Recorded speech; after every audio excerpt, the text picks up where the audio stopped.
Hello friends, my name is Pinky Kumari and I welcome you all on my YouTube channel Genesis Political Science. आज हम बात करेंगे chapter 7 के बारे में जिसका टाइटल है रीजनल एस्पिरेशंस और यह इस चैप्टर का पार्ट सेकंड है और हम फॉलो कर रहे हैं आपकी NCERT text book that is politics in India since independence. चलिए हम इस चैप्टर को एक सिंपल और इजी तरीके से समझने की कोशिश करते हैं डायरेक्ट आपके एनसीईआरटी टेक्स्ट बुक के पेजेस को रीड करके। आपसे मेरा ये रिक्वेस्ट है कि इस वीडियो को जब भी देखें आप अपने एनसीईआरटी टेक्स्ट बुक के साथ बैठें। सबसे पहले हम बात करेंगे 115 पेज नंबर के बारे में और जो सबसे पहली हेडिंग है वो है जम्मू एंड कश्मीर। आप कह सकते हैं जम्मू और Kashmir. As you have studied in the previous year, Jammu and Kashmir had a special status under Article 370 of the Indian Constitution. आप कह सकते हैं कि जैसा कि आपने पिछले वर्ष पढ़ा था भारतीय संविधान मतलब इंडियन कॉन्स्टिट्यूशन के अनुच्छेद 370 मतलब आर्टिकल 370 के अंतर्गत जम्मू और कश्मीर को एक विशेष दर्जा प्राप्त था। However, in spite of it, Jammu and Kashmir experienced violence, cross border terrorism, and political instability with internal and external ramifications. आप कह सकते हैं कि फिर भी इसके बावजूद जम्मू और कश्मीर ने हिंसा मतलब वायलेंस, सीमा पार आतंकवाद मतलब क्रॉस बॉर्डर टेररिज्म और राजनीतिक अस्थिरता मतलब पॉलिटिकल इंस्टेबिलिटी का अनुभव किया जिसके आंतरिक और बाहरी प्रभाव पड़े। It also resulted in the loss of many lives, including that of innocent civilians, security personnel and militants. आप कह सकते हैं कि इससे अनेक लोगों की जानें गईं, जिनमें निर्दोष नागरिक मतलब इनोसेंट सिविलियंस, सुरक्षा कर्मी मतलब सिक्योरिटी पर्सनल और उग्रवादी मतलब मिलिटेंट्स शामिल थे। Besides, there was also a large scale displacement of Kashmiri Pandits from the Kashmir Valley. आप कह सकते हैं कि इसके अलावा कश्मीरी पंडितों का कश्मीर घाटी से बड़े पैमाने पर विस्थापन भी हुआ मतलब कि डिस्प्लेसमेंट भी हुआ। Jammu and Kashmir comprises three social and political regions: Jammu, Kashmir and Ladakh. आप कह सकते हैं कि जम्मू और कश्मीर सामाजिक और राजनीतिक रूप से तीन क्षेत्रों जम्मू, कश्मीर और लद्दाख से मिलकर बना है। The Jammu region is a mix of foothills and plains. आप कह सकते हैं कि जम्मू क्षेत्र पहाड़ियों की तलहटी और मैदानों का मिश्रण है। It is predominantly inhabited by the Hindus. आप कह सकते हैं कि इस क्षेत्र में प्रमुख रूप से हिंदू निवास करते हैं। Muslims, Sikhs and people of other denominations also reside in this region. आप कह सकते हैं कि मुस्लिम, सिख और अन्य समुदायों के लोग भी इस क्षेत्र में रहते हैं। The Kashmir region mainly comprises of the Kashmir valley. आप कह सकते हैं कि कश्मीर क्षेत्र मतलब कश्मीर रीजन मुख्य रूप से कश्मीर घाटी से मिलकर बना है। It is inhabited mostly by Kashmiri Muslims, with the remaining being Hindus, Sikhs, Buddhists and others. आप कह सकते हैं कि यहाँ मुख्य रूप से कश्मीरी मुस्लिम रहते हैं जबकि शेष जनसंख्या में हिंदू, सिख, बौद्ध और अन्य शामिल हैं। The Ladakh region is mainly mountainous. आप कह सकते हैं कि लद्दाख क्षेत्र मुख्यतः पर्वतीय है। It has very little population which is almost equally divided between Buddhists and Muslims. आप कह सकते हैं कि यहाँ जनसंख्या बहुत कम है और लगभग समान रूप से बौद्धों और मुसलमानों मतलब बुद्धिस्ट एंड मुस्लिम्स के बीच विभाजित है। अब हम बात करेंगे रूट्स ऑफ द प्रॉब्लम के बारे में। आप कह सकते हैं समस्या की जड़ें। बिफोर 1947 जम्मू एंड कश्मीर जिसे आप शॉर्ट में कहेंगे JNK was a princely state. आप कह सकते हैं कि 1947 से पहले जम्मू और कश्मीर, जिसे आप शॉर्ट में कहेंगे JNK, एक रियासती राज्य मतलब it was a princely state था।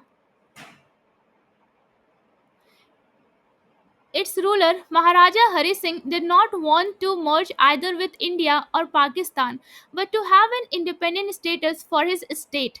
आप कह सकते हैं कि इसके शासक मतलब रूलर महाराजा हरि सिंह ना तो भारत से जुड़ना चाहते थे और ना ही पाकिस्तान से, बल्कि वे अपने राज्य के लिए एक स्वतंत्र स्थिति चाहते थे। The Pakistani leaders thought that Kashmir region belonged to Pakistan since the majority population of the state was Muslim. आप कह सकते हैं कि पाकिस्तानी नेताओं मतलब पाकिस्तानी लीडर्स का मानना था कि कश्मीर क्षेत्र पाकिस्तान का हिस्सा होना चाहिए क्योंकि राज्य की अधिकांश जनसंख्या मुस्लिम थी। But this is not how the people of the state themselves saw it. They thought of themselves as Kashmiris above all. आप कह सकते हैं कि लेकिन राज्य के लोगों ने इसे इस तरह नहीं देखा, वे खुद को सबसे पहले कश्मीरी मानते थे। This issue of regional aspiration is known as Kashmiriyat. आप कह सकते हैं कि आप कह सकते हैं कि क्षेत्रीय पहचान मतलब आप कह सकते हैं कि क्षेत्रीय पहचान की इस भावना को कश्मीरियत कहा जाता है। The popular movement in this state, led by Sheikh Abdullah of the National Conference, wanted to get rid of the Maharaja, but was against joining Pakistan. आप कह सकते हैं कि राज्य के नेशनल कॉन्फ्रेंस के शेख अब्दुल्ला के नेतृत्व में चल रहे जन आंदोलन मतलब पॉपुलर मूवमेंट का उद्देश्य महाराजा से छुटकारा पाना था, लेकिन वह पाकिस्तान से जुड़ने के खिलाफ था। The National Conference was a secular organization and had a long association with the Congress. आप कह सकते हैं कि नेशनल कॉन्फ्रेंस एक धर्मनिरपेक्ष संगठन था मतलब it was a secular organisation और उसका कांग्रेस से लंबा संबंध रहा था। Sheikh Abdullah was a personal friend of some of the leading nationalist leaders including Nehru. आप कह सकते हैं कि शेख अब्दुल्ला कुछ प्रमुख राष्ट्रवादी नेताओं मतलब कि आप कह सकते हैं कि नेशनलिस्ट लीडर्स जिनमें नेहरू भी शामिल थे के व्यक्तिगत मित्र थे। अब हम बात करेंगे पेज नंबर 116 के बारे में और सबसे पहले हम बात करेंगे इस पेज पे दिए गए येलो बॉक्स के बारे में। चलिए इस येलो बॉक्स में क्या इन्फॉर्मेशन लिखा है उसे समझते हैं। ये इन्फॉर्मेशन है ईवी रामास्वामी नायकर के रिगार्डिंग और उनका टाइम पीरियड है 1879 से लेकर 1973, नोन एज द पेरियार, जिसका मतलब होता है द रिस्पेक्टेड। आप कह सकते हैं कि पेरियार जिसका अर्थ है आदरणीय के नाम से प्रसिद्ध। स्ट्रॉन्ग सपोर्टर ऑफ अथीज्म, आप कह सकते हैं कि नास्तिकता के प्रबल समर्थक। Famous for his anti cast struggle and rediscovery of Dravidian identity, आप कह सकते हैं कि जातिवाद के विरोध में संघर्ष और द्रविड़ पहचान को पुनः स्थापित करने के लिए प्रसिद्ध। Initially a worker of the Congress party, आप कह सकते हैं कि शुरुआत में कांग्रेस पार्टी के कार्यकर्ता थे। Started the self respect movement जिसका टाइम पीरियड है 1925। आप कह सकते हैं कि 1925 में आत्मसम्मान आंदोलन मतलब सेल्फ रिस्पेक्ट मूवमेंट की शुरुआत की। लेट द एंटी ब्राह्मण मूवमेंट, आप कह सकते हैं कि ब्राह्मण विरोधी आंदोलन मतलब एंटी ब्राह्मण मूवमेंट का नेतृत्व किया। Worked for the Justice Party and later founded Dravida Kazhagam, आप कह सकते हैं कि जस्टिस पार्टी के लिए कार्य किया और बाद में द्रविड़ खाजगम की स्थापना की। Oppose to Hindi and domination of north India, आप कह सकते हैं कि हिंदी और उत्तर भारत के प्रभुत्व के विरोधी थे। Propounded the thesis that north Indians and Brahmins are Aryans, आप कह सकते हैं कि उन्होंने यह सिद्धांत प्रस्तुत किया कि उत्तर भारतीय मतलब नॉर्थ इंडियंस और ब्राह्मण आर्य हैं। अब हम बात करेंगे द्रविडियन मूवमेंट के बारे में आप कह सकते हैं द्रविड़ आंदोलन के बारे में। वद्दाकू वासगिरादू थिरकू थेकिरादू। The north thrives even as the south decays. आप कह सकते हैं कि वादकू वासगिरादू थेकुई थेरकिरादू। इसका मतलब होता है उत्तर मतलब नॉर्थ फलता फूलता है, जबकि दक्षिण मतलब साउथ क्षीण होता है। This popular slogan sums up the dominant sentiments of one of India's most effective regional movements, the Dravidian movement, at one point of time. At one point of time. आप कह सकते हैं कि यह लोकप्रिय नारा मतलब पॉपुलर स्लोगन उस समय भारत के सबसे प्रभावशाली क्षेत्रीय आंदोलनों में से एक द्रविड़ आंदोलन की प्रमुख भावनाओं का सार प्रस्तुत करता है। This was one of the first regional movements in the Indian politics. आप कह सकते हैं कि यह भारतीय राजनीति मतलब इंडियन पॉलिटिक्स में पहले क्षेत्रीय आंदोलनों मतलब फर्स्ट रीजनल मूवमेंट्स में से एक था। Though some sections of this movement had ambitions of creating a Dravid nation, the movement did not take to arms. आप कह सकते हैं कि हालांकि इस आंदोलन मतलब इस मूवमेंट के कुछ हिस्सों में द्रविड़ राष्ट्र बनाने की महत्वाकांक्षाएं थीं, यह आंदोलन हथियार उठाने की ओर नहीं गया। It used democratic means like public debates and the electoral platform to achieve its ends. आप कह सकते हैं कि इसने अपने उद्देश्यों को प्राप्त करने के लिए लोकतांत्रिक साधनों जैसे सार्वजनिक वाद विवाद मतलब पब्लिक डिबेट्स और चुनावी मंच मतलब इलेक्टोरल प्लेटफॉर्म का उपयोग किया। This strategy paid off as the movement acquired political power in the state and also became influential at the national level. आप कह सकते हैं कि यह रणनीति मतलब यह स्ट्रेटजी सफल रही क्योंकि आंदोलन ने राज्य में राजनीतिक सत्ता प्राप्त की और राष्ट्रीय स्तर पर भी प्रभावशाली बन गया। The Dravidian movement led to the formation of Dravid Khazagam, जिसका short form है DK, under the leadership of Tamil social reformer E.V. Ramasamy Periyar. आप कह सकते हैं कि द्रविड़ आंदोलन मतलब द्रविडियन मूवमेंट के परिणाम स्वरूप तमिल समाज सुधारक ईवी रामासामी जिन्हें आप पेरियार भी कह सकते हैं के नेतृत्व में द्रविड़ खाजगम जिसका शॉर्ट फॉर्म है डीके का गठन हुआ। The organization strongly opposed the Brahmins' dominance and affirmed regional pride against the political, economic and cultural domination of the North. आप कह सकते हैं कि यह संगठन मतलब यह ऑर्गेनाइजेशन ब्राह्मणों के प्रभुत्व का कड़ा विरोध करता था और उत्तर के राजनीतिक मतलब पॉलिटिकल, आर्थिक मतलब इकोनॉमिक और सांस्कृतिक प्रभुत्व मतलब कल्चरल डोमिनेशन के खिलाफ क्षेत्रीय गौरव मतलब रीजनल प्राइड को स्थापित करता था। Initially, the Dravidian movement spoke in terms of the whole of South India. However, lack of support from other states limited the movement to Tamil Nadu. आप कह सकते हैं कि प्रारंभ में द्रविड़ आंदोलन मतलब द्रविडियन मूवमेंट पूरे दक्षिण भारत के संदर्भ में बात करता था। हालांकि अन्य राज्यों से समर्थन की कमी के कारण आंदोलन केवल तमिलनाडु तक सीमित रह गया। The DK split and the political legacy of the movement was transferred to Dravid Munnetra Kazhagam जिसका शॉर्ट फॉर्म है DMK.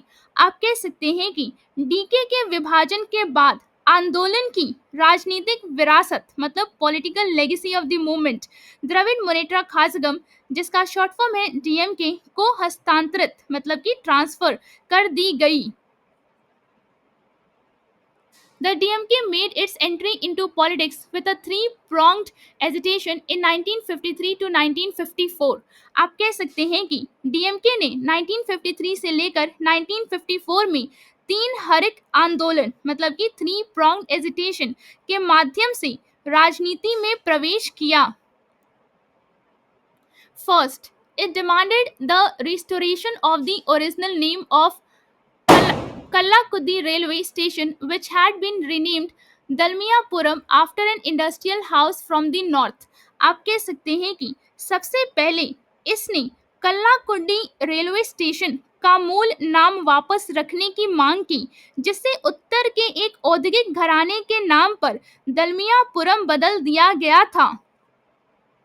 This demand brought out its opposition to the North Indian economic and cultural symbols. आप कह सकते हैं कि इस मांग ने उत्तर भारतीय आर्थिक मतलब नॉर्थ इंडियन इकोनॉमिक और सांस्कृतिक प्रतीकों मतलब कल्चरल सिंबल्स के प्रति इसके विरोध को उजागर किया. The second agitation was for, अब हम बात करेंगे पेज नंबर 117 के बारे में. Giving Tamil cultural history greater importance in school करिकुला. आप कह सकते हैं कि दूसरा आंदोलन मतलब सेकेंड एजिटेशन स्कूल पाठ्यक्रम में तमिल सांस्कृतिक इतिहास मतलब तमिल कल्चरल हिस्ट्री को अधिक महत्व देने के लिए था. The third agitation was against the craft education scheme of the state government, which it alleged was linked to the Brahminical social outlook. आप कह सकते हैं कि तीसरा आंदोलन मतलब थर्ड एजिटेशन राज्य सरकार मतलब स्टेट गवर्नमेंट के शिल्प शिक्षा योजना मतलब कि क्राफ्ट एजुकेशन स्कीम के खिलाफ था, जिसे इसने ब्राह्मणवादी सामाजिक दृष्टिकोण मतलब ब्राह्मणिकल सोशल आउटलुक से जुड़ा हुआ बताया. It also agitated against making Hindi the country's official language. आप कह सकते हैं कि इसने देश की राजभाषा हिंदी बनाने के विरोध में भी आंदोलन किया. The success of the anti-Hindi agitation of 1965 added to the DMK's popularity.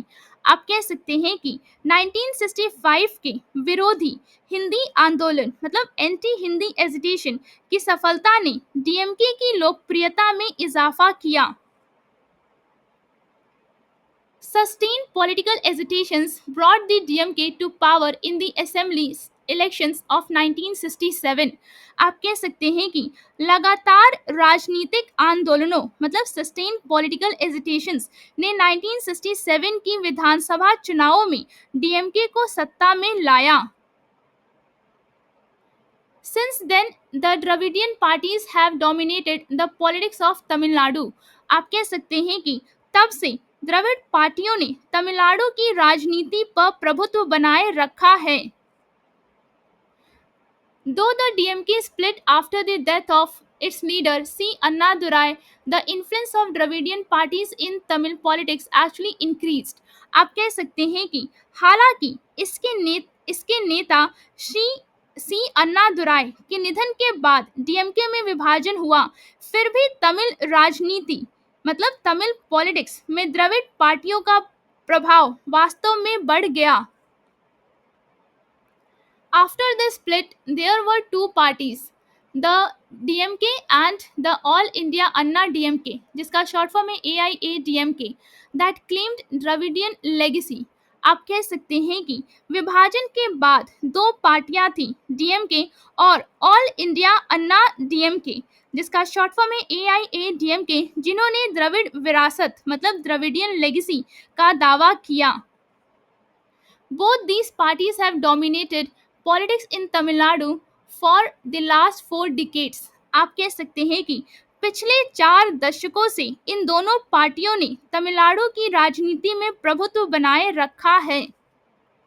Since 1996, one of these parties has been a part of the ruling coalition at the center. आप कह सकते हैं कि 1996 से इन पार्टियों में से एक केंद्र में सत्तारूढ़ गठबंधन मतलब रूलिंग कोएलिशन एट सेंटर का हिस्सा रही है. In the 1990s, many other parties have emerged. आप कह सकते हैं कि 1990 के दशक में कई अन्य पार्टियां उभरी.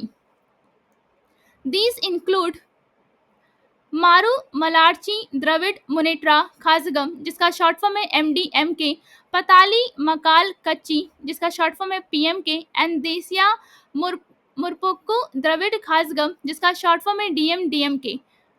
आप कह सकते हैं कि इनमें मरु मलारची द्रविड़ मुनेट्रा खाजगम मतलब जिसका शॉर्ट फॉर्म है MDMK, पताली मकल कच्ची जिसका शॉर्ट फॉर्म है पीएमके, और देसीय मुरपोक्कू द्रविड़ खाजगम जिसका शॉर्ट फॉर्म है डीएमडीके शामिल हैं। All these parties have kept alive the issue of regional pride in the politics of Tamil Nadu. आप कह सकते हैं कि इन सभी पार्टियों ने तमिलनाडु की राजनीति में क्षेत्रीय गौरव मतलब रीजनल प्राइड के मुद्दे को जीवित रखा है।